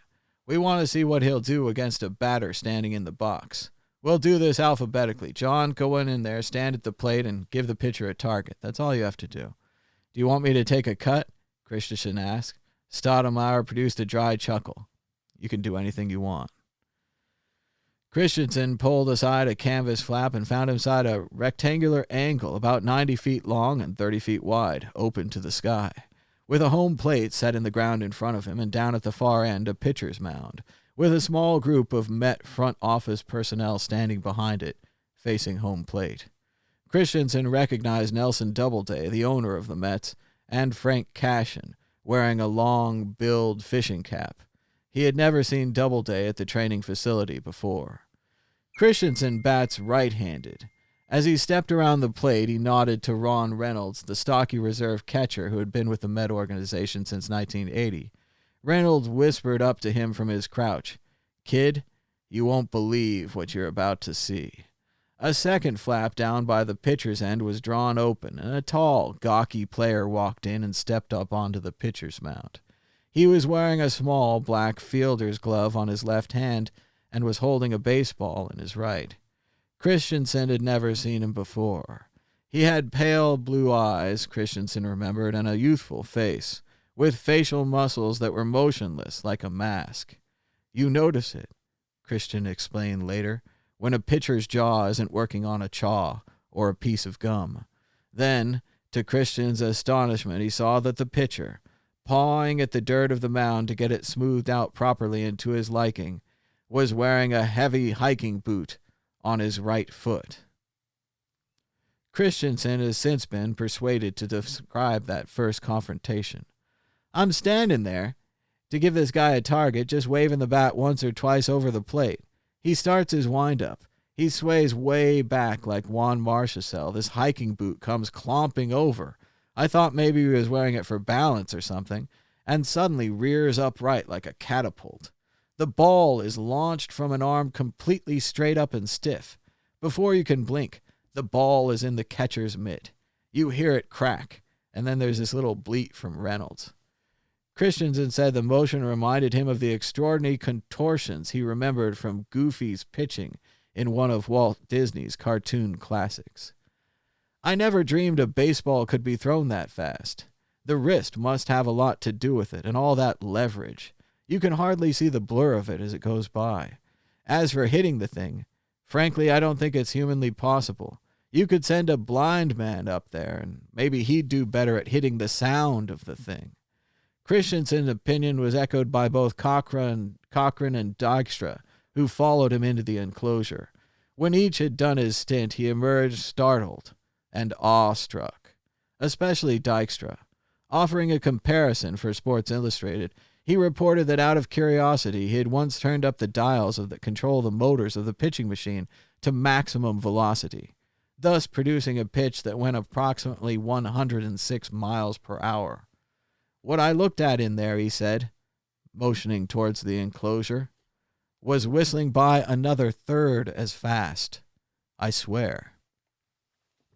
The phenomenon, and the three batters he faced, and about whom only Reynolds, Stottlemyre, and a few members of the Mets front office know, is a 28-year-old, somewhat eccentric mystic named Hayden Sid Finch. He may well change the course of baseball history. On St. Patrick's Day, to make sure they were not all victims of a crazy hallucinations, the Mets brought in a radar gun to measure the speed of Finch's fastball. The model used was a JUGS Supergun 2. It looks like a black space gun with a big snout, weighs about 5 pounds, and is usually pointed at the pitcher from behind the catcher. A glass plate in the back of the gun shows the pitch's velocity, accurate, so the manufacturer claims, to within plus or minus 1 mile per hour. The figure at the top of the gauge is 200 miles per hour. The fastest projectile ever measured by the Jugs, which is named after the old-timers' descriptive the jug-handed curveball, was a Roscoe Tanner serve that registered 153 miles an hour. The highest number that the Jugs have ever turned for a baseball was 103 miles per hour, which it did curiously twice on one day, July 11th, at the 1978 All-Star Game, when both Goose Gossage and Nolan Ryan threw the ball at that speed. On March 17th, the gun was handled by Stottlemyre. He heard the pop of the ball in Reynolds' mitt and the little squeak of pain from the catcher. Then, the astonishing figure of 168 appeared on the glass plate. Stottlemyre remembers whistling in amazement, and then he heard Reynolds say, "Don't tell me, Mel. I don't want to know." The Met front office is very reluctant to talk about Finch. In fact, they know very little about him. He has had no baseball career. Most of his life has been spent abroad, except for a short period at Harvard University. Peterson said French kept very little in his Harvard room, most notably a French horn. The registrar's office at Harvard will release no information about Finch, except that in the spring of 1976, he withdrew from the college in mid-term. The alumni records in Harvard's Holyoke Center indicate slightly more. Finch spent his early childhood in an orphanage in Leicester, England, and was adopted by a foster parent, the eminent archaeologist Francis White Finch, who was killed in an airplane crash while on an expedition to the Dhaulagiri mountain area of Nepal. At the time of the tragedy, Finch was in his last year at the Stowe School in Buckingham, England, from which he had been accepted into Harvard. Apparently, though, the boy decided to spend a year in the general area of the plane crash in the Himalayas — the plane was never actually found — before he returned to the West and entered Harvard in 1975.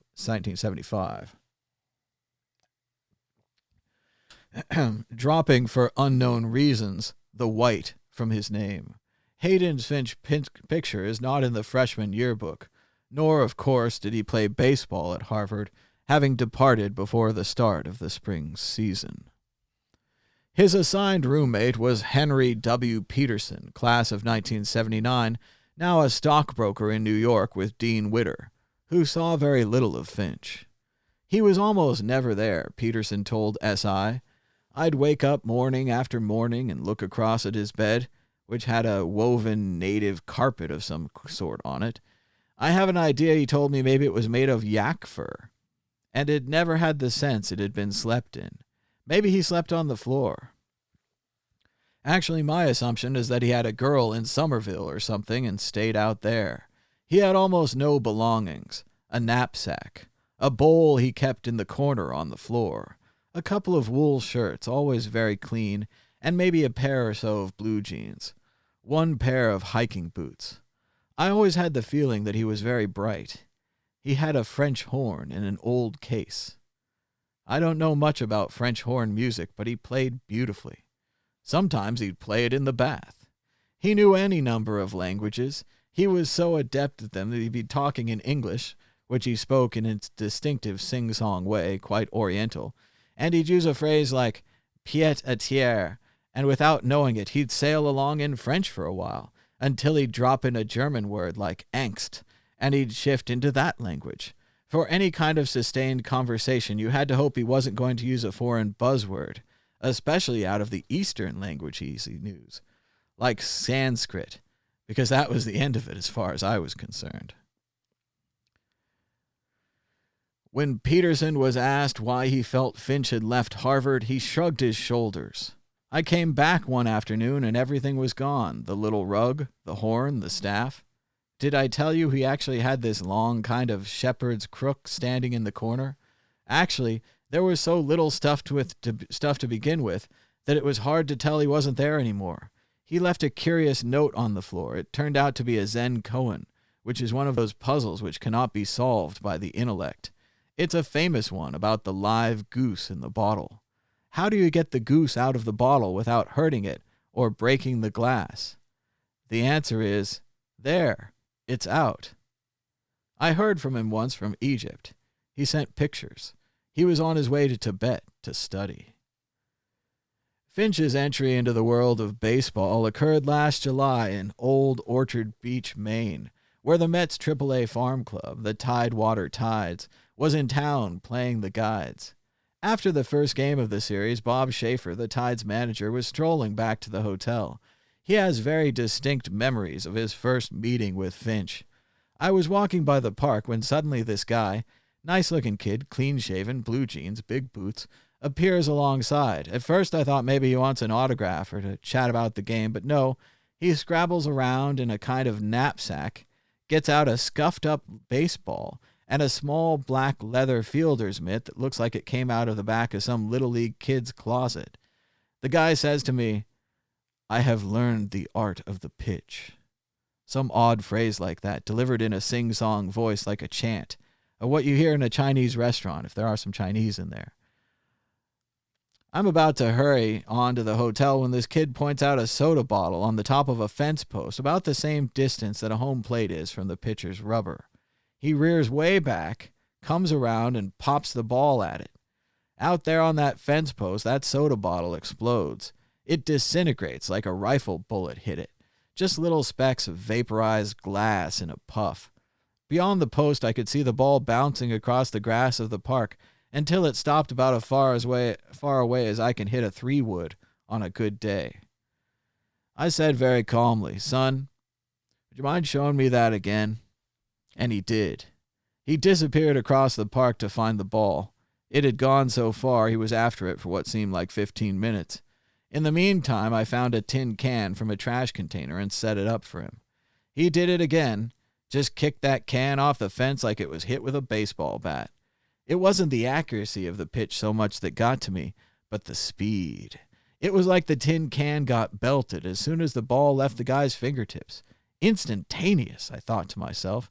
My God, that kid throwing the ball about 150 miles per hour. Nolan Ryan's fastball is a changeup compared to what that kid just threw. Well, what happens next is we sit and talk, this kid and I, out there on the grass of the park. He sits with the big boots tucked under his legs like one of those yoga guys. And he tells me he's sure he wants to play big league baseball. He's not sure he wants to play big league baseball, but he'd like to give it a try. He's never played before, but he knows the rules, even the infield fly rule, he tells me with a smile, and he can throw a ball with complete accuracy and enormous velocity. He won't tell me how he's done this, except that he learned it in the mountains, in a place called Po, in Tibet. That is where he said he's learned to pitch, up in the mountains, flinging rocks and meditating. He told me his name was Hayden Finch, but he wanted to be called Sid Finch. He said that most of the Sids we had in baseball came from Brooklyn or the Bronx. He said his Sid came from Siddhartha, which means aim attained, or the perfect pitch. That's what he had learned, how to throw the perfect pitch. Okay by me, I told him, and that's what I put on the scouting report, Sid Finch, and I mailed it in to the front office. The reaction from New York once the report arrived was one of complete disbelief. The assumption was that Schaefer was either playing a joke on his superiors or he was sending in the figment of a very powerful wish-fulfillment dream. But Schaefer is one of the most well-respected men in the Met organization. Over the past 7 years, the clubs he has managed have won 6 championships. Dave Johnson, the Met manager, phoned him. Schaefer verified what he had seen in Old Orchard Beach. He told Johnson that sometimes, too, he thought he'd had a dream, but he hoped the Mets would send Finch an invitation, so that at the very least, his own mind would be put to rest. When a rookie is invited to training camp, he gets a packet of instructions in late January. The Mets set off the usual literature to Finch at the address Schaefer had supplied them. To their surprise, Finch wrote back with a number of stipulations. He insisted he would report to the Mets camp in St. Petersburg only with the understandings that there were no contractual commitments. During off hours, he would be allowed to keep completely to himself. He did not wish to be involved in any of the team drills or activities. He would show the Mets his pitching prowess in privacy, and the whole operation in St. Petersburg was to be kept as secret as possible, with no press or photographs. The reasons for these requirements, he had stated in a letter, written, according to a source in the Met front office, in a slightly stilted, formal, and very polite terminology, that he had not decided whether he actually wanted to play baseball. He wrote apologetically that there were mental adjustments to be made. He did not want to raise the Mets' expectations, much less those of the fans, and dash them. Therefore, it was best if everything was carried out in secret, or as he put in his letter, in camera.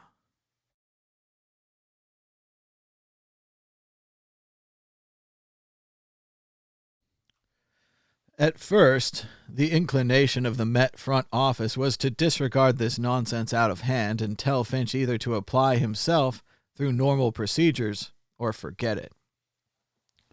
But the extraordinary statistics in the scouting report and Schaefer's verification of them were too intriguing to ignore. On February 2nd, Finch's terms were agreed to by letter. Mitch McFadden, the Mets groundkeeper in St. Petersburg, was ordered to build the canvas enclosure in the far corner of the Payson complex, complete with pitcher's mound and plate. Reynolds' ordeal was about to start. Reynolds is a sturdy, hard-working catcher. He's been described as looking like a high school football tackle. He's tried to be close-lipped about Finch, but his experiences inside the canvas enclosure have made it difficult for him to resist answering a few questions. He first heard about Finch from the Mets general manager. Mr. Cashin called me into his office one day in early March, Reynolds disclosed. I was nervous because I thought I'd been traded. He was wearing a big blue bow tie. He leaned across the desk and whispered to me that it was very likely I was going to be part of baseball history. Big doings. The Mets had this rookie come into camp, and I was going to be his special catcher. All very hush-hush. Well, I hope nothing like that guy ever comes down the pike again. The first time I see him is inside the canvas coop, out there on the pitcher's mound, a thin kid getting ready to throw. And I'm thinking he'll want to toss a couple of warm-up pitches, so I'm standing behind the plate without a mask, chest protector, pads, or anything, holding my glove up, sort of half-assed, to give him a target to throw at. And suddenly I see this wind-up like a pretzel gone loony. And the next thing, I've been blown 2 or 3 feet back, and I'm sitting on the ground with the ball in my glove. And my catching hand feels like it's been hit with a sledgehammer. He was asked, does he throw a curveball, a slider, a sinker? Reynolds grinned and shook his head. Good questions, don't ask me. Does it make a sound? Yeah, a little boom. Stottlemyre had been in direct charge of Finch's pitching regimen. His own playing career ended in the spring of 1975 with a rotator cuff injury, which makes him especially sensitive to the strain that a pitching motion can put on the arm. Although as close-lipped as the rest of the staff, Stottlemyre does admit that Finch has developed a completely revolutionary pitching style. He told SI, "I don't understand the mechanics of it. Anyone who tries to throw the ball that way should fall flat on his back. But I've seen it. I've seen it 100 times. It is the most awesome thing that has ever happened in baseball." Asked what influences might have contributed to Finch's style and speed, Stottlemyre said, well, cricket may have something to do with it. Finch has taken the power and speed and the running throw of a cricket bowler and has somehow harnessed all that energy into the pitching rubber. The wrist snap off that stiff arm is incredible. I haven't talked to him but once or twice. I asked him if he ever thought of snapping the arm like baseball pitchers rather than the wrist. It would increase the velocity. He replied, very polite, with a bob of the head. I undertake as rule of training to refrain from any injury to living things. He doesn't want to injure living things. He's right, of course. It's Ron Reynolds I feel sorry for. Every time that ball comes in, first you hear this smack sound of the ball driving into the pocket of his mitt. Then you hear this little gasp. Then this, aye! The catcher, poor guy, his whole body shaking like an angina's hit it. The most piteous thing I've ever heard, short of a trapped rabbit. Hayden Sin Fitch arrived in St. Petersburg on February 7th. Most of the rookies and minor leaguers stay at the Edgewater Beach Inn. Assuming that Finch would check in with the rest of the early arrivals, the Mets were surprised when he telephoned and announced he'd leased a small room in a boarding house just off Florida Avenue, near a body of water on the bayside called Big Bayou. Because of his private pitching count had been constructed across the city, Finch does not drive. The Mets assigned him a driver, a young Tampa Bay resident, Elliot Posner, who picks him up in the morning and returns him to Florida Avenue, or more often to a beach on the Gulf where, Posner reports, Finch, still in his baseball outfit and carrying his decrepit glove, walks down to the water's edge and, motionless, stares out at the windsurfers. Inevitably, he dismisses Posner and gets back to his boarding house on his own.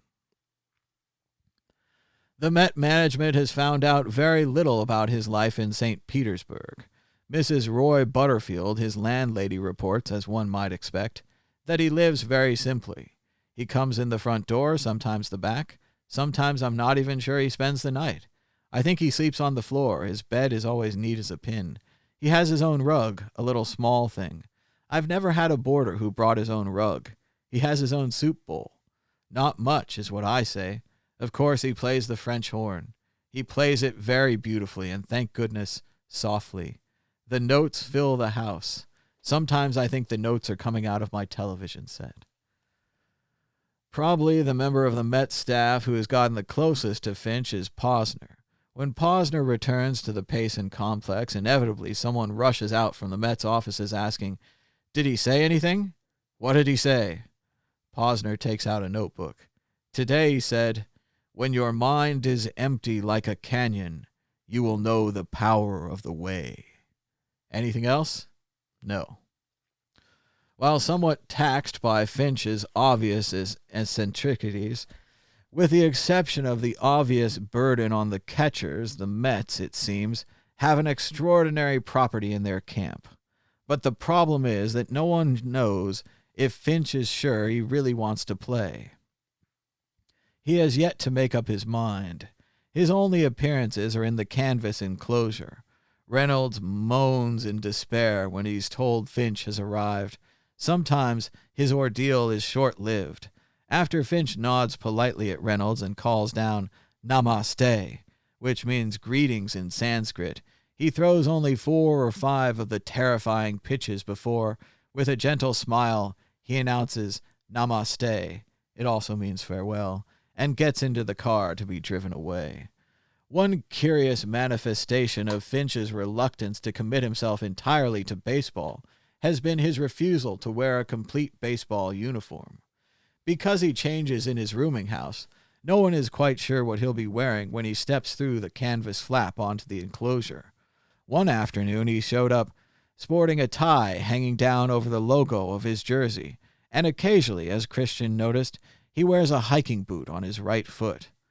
Always he wears his baseball cap back to front. The conjecture among the Met officials is that his sartorial behavior is an indication of his ambivalence about baseball. In hopes of understanding more about him, in early March, the Mets called in a specialist in Eastern religions, Dr. Timothy Burns, the author of, amongst other treatises, Satori, or 4 Years in a Tibetan Lamasery. Not allowed to speak personally with Finch for fear of spooking him, Burns was only able to speculate about the Mets' newest player. According to sources from within the Met organization, Burns told a meeting of the club's top brass that the strange ball player in their midst was very likely a Trappist or aspirant monk. A groan is said to have gone up from Nelson Doubleday. Burns said that Finch was almost surely a disciple of Tibet's great poet Saint Lama Milarepa, who was born around the 11th century and died in the shadow of Mount Everest. Burns told them that Milarepa was a great yogi who could manifest an astonishing phenomenon. He could produce internal heat, which allowed him to survive snowstorms and intense cold, wearing only a thin white robe of cotton. Finch does something similar, an apparent deflection of the huge forces of the universe into throwing a baseball with bewildering accuracy and speed through the process of siddhi, namely the yogic mastery of mind-body. He mentioned that the Book of Changes, the I Ching, suggests that all acts, even throwing a baseball, are connected with the highest spiritual yearnings.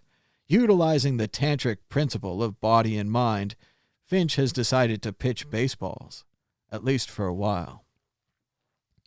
The Mets pressed Burns. Was there any chance that Finch would come to his senses and commit himself to baseball? There was a chance, Burns told them.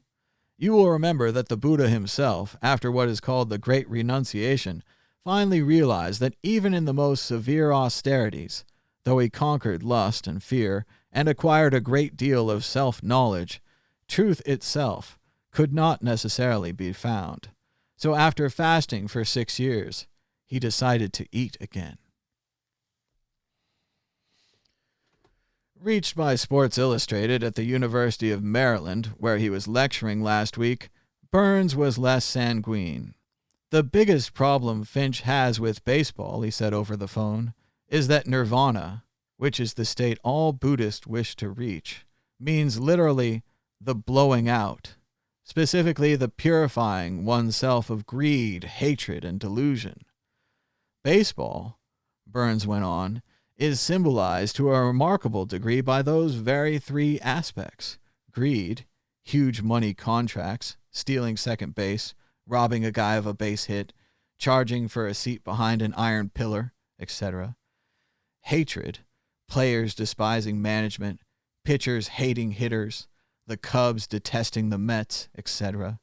And delusion, the slider, the pitch out, the hidden ball trick, and so forth. So you can see why it is not easy for Finch to give himself up to a life so opposite of what he has been led to cherish. Burns is more puzzled by Finch's absorption with the French horn. He suspects that in Tibet, Finch may have learned to play the Rakan Gling, a Tibetan horn made of human thigh bones, or perhaps even the Tibetan long trumpet. The Dung Chen, whose sonorous bellowing in those vast Himalayan defiles somewhat echoed in the lower register of the French horn. The Met Inner Circle believes that Finch's problem may be that he cannot decide between baseball and a career as a horn player. In early March, the club contacted Bob Johnson, who plays the horn and is the artistic director of the distinguished New York Philharmonica Ensemble, and asked him to come to St. Petersburg. Johnson was asked to make a clandestine assessment of Finch's ability as a horn player, and even more important, to make contact with him. The idea was that while praising him for the quality of his horn playing, Johnson should try to persuade him that the lot of a French horn player, even a very fine one, was not an especially gainful one. Perhaps that would tip the scales in favor of baseball. Johnson came down to St. Petersburg and hung around Florida Avenue for a week. He reported later to SI, "I was being paid for it, so it wasn't that bad. I spent a lot of time looking up so I'd get a nice suntan. Every once in a while I saw Finch coming in and out of the rooming house dressed to play baseball and carrying a funny-looking black glove. Then one night I heard the French horn. He was playing it in his room. I have heard many great horn players in my career. Bruno Giacchini, who played for Toscanini, Dennis Brain, the great British virtuoso, Anton Horner of the Philadelphia Orchestra, and I would say Finch is on par with them. He was playing Benjamin Britten's Serenade for tenor, horn, and strings, a haunting, tender piece that provides great space for the player, when suddenly he produced a big, evocating boing sound that seemed to shiver the leaves off the trees. Then he shifted to the rondo theme from the trio for violin, piano, and horns by Brahms. Just sensational. It may have had something to do with the Florida evening and a mild wind coming in over Big Bayou and tree frogs, but it was remarkable. I told this to the Mets, and they immediately sent me home, presuming, I guess, that I was going to hire the guy. That's not so far-fetched. He can play for the Philharmonica anytime. Meanwhile, the Mets are trying other ways to get Finch into a more positive frame of mind about baseball. Inquiries amongst American lamaseries, there are more than 100 Buddhist societies in the U.S., have been quietly initiated in the hopes of finding monks or priests who are serious baseball fans and who might persuade Finch that the two religions, Buddhism and baseball, are compatible. One plan is to get him into a movie theater to see The Natural, the mystical film about baseball starring Robert Redford. Another film suggested is the baseball classic It Happens Every Spring, starring Ray Milland as a chemist who by chance discovers a compound that avoids wood. When applied to a baseball in the film, it makes Milland as an effective pitcher as Finch in real life. Conversations with Finch himself have apparently been exercises in futility. All conventional inducements, huge contracts, advertising tie-ins, the banquet circuit, ticket tape parades, and having his picture on a Topps bubblegum card, chatting on Kinner's Corner, the Mets pregame TV show, and so forth, mean little to him. As do the perks. You are very kind to offer me a Suzuki motorcycle, but I cannot drive. He has very politely declined whatever overtures the Mets have offered. The struggle is an absolutely internal one. He will resolve it. Last week, he announced that he would let management know what he was going to do on or around April 1st. Met manager Davey Johnson has seen Sid Finch throw about half a dozen pitches. He was impressed. If he didn't have this great control, he'd be like the Terminator out there. Hell, that fastball, if off target on the inside, would carry a batter's kneecap back into the catcher's mitt. But he's leaving the situation to the front office. I can handle the pitching rotation. Let them handle the monk. He has had one meeting with Finch. I was going to ask him if we could at least get him a decent fielder's mitt. I asked him why he was so attached to the piece of rag he was using. It is, the guy told me, the only one I have. Actually, I don't see why he needs a better one. All he'll ever need it for is to catch the ball for the next pitch. So then I said to him, there's only one thing I can offer you, Finch, and that's a fair shake. According to Jay Horwitz, the Mets public relations man, Finch smiled at the offer of the fair shake and nodded his head politely, perhaps because it was the only non-material offer made. It did not encroach on Finch's idea about the renunciation of worldly goods. It was an ingenious, perhaps unintentional move on the manager's part. Nelson Doubleday is especially hopeful about Finch's ultimate decision. I think we'll bring him around, he said a few days ago. After all, the guy's not a nut. He's a Harvard man. In the meantime, the Mets can only wait. Finch periodically shows up at the enclosure. Reynolds is summoned. There are no drills. Sometimes Finch throws for 5 minutes, instantly at top speed, often for half an hour. Then he leaves. Security around the enclosure has been tight. Since Finch has not signed with the Mets, he is technically a free agent and a potential find for another club. The curious, even Mets players are politely shooed away from the Payson Field enclosure. So far, Finch's only association with Met players, other than Reynolds, have been the brief confrontation with Christensen, Cochran, and Dykstra when the front office nervously decided to test his control with a batter standing in the box.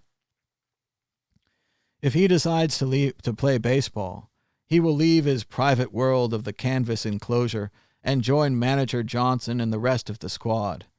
For the first time, Gary Cotter, the Mets' regular catcher, will face the smoke of the Finch pitch, and the other pitchers will stand around and gawk. The press will have a field day. How do you spell Siddhartha? How do you grip the ball? How do you keep your balance on the mound? The Mets will try to protect him from the glare and help him get through the most traumatic of culture shocks, praying that in the process he will not revert and one day disappear. Actually, the presence of Sid Finch in the Mets training park camp raises a number of interesting questions. Suppose the Mets and Finch himself can assuage and resolve his mental reservations about playing baseball. Suppose he is signed to a contract. One wonders what an aesthetic whose major possessions are a bowl, a small rug, a long stick, and a French horn might demand. And suppose he comes to New York Shea Stadium to open the season against the St. Louis Cardinals on April 9th. It does not matter that he's never taken a fielding drill with his teammates. Presumably, he will mow down the opposition in a perfect game. Perhaps Willie McGee will get a foul tip. Suppose Johnson discovers the extraordinary symbiotic relationship of mind and matter is indefatigable, that Finch can pitch day after day at his blinding, unhittable speed. What will happen to Dwight Gooden?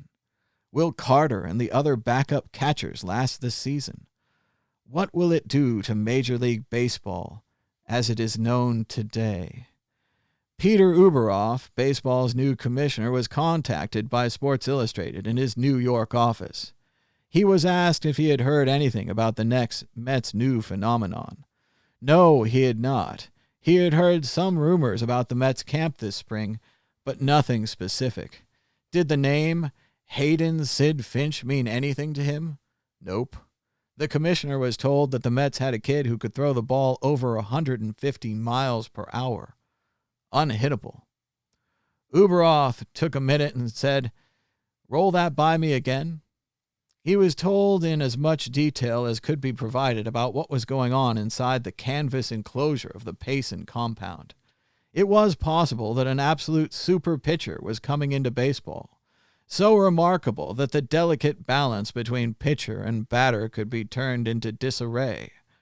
What was baseball going to do about it? Well, before any decisions, I'd tell you something, the commissioner finally said, echoing what may very well be a nationwide sentiment this coming season. I'll have to see it to believe it. There you go, by George Plimpton, the classic writer. While the Mets organization awaits his decision on April 1st, Finch spends his non-pitching time communing with the sea and playing the French horn. Classic. I'll have to see it to believe it. Thanks so much to everybody who stuck it in till the end. It's all about the details. It's about the little itty-bitty glove, the heavy hiking boot that he's only wearing one shoe, the backwards hat, the meditation, the crooked staff, the llama, the Himalayas. It gets a little ridiculous, but you got to imagine this magazine was delivered to your door in 1985. You were not connected to the internet. You didn't have Twitter. You couldn't check to see if it's a hoax. And you're reading this thing like it's real. And you're reading page after page about how incredible he is.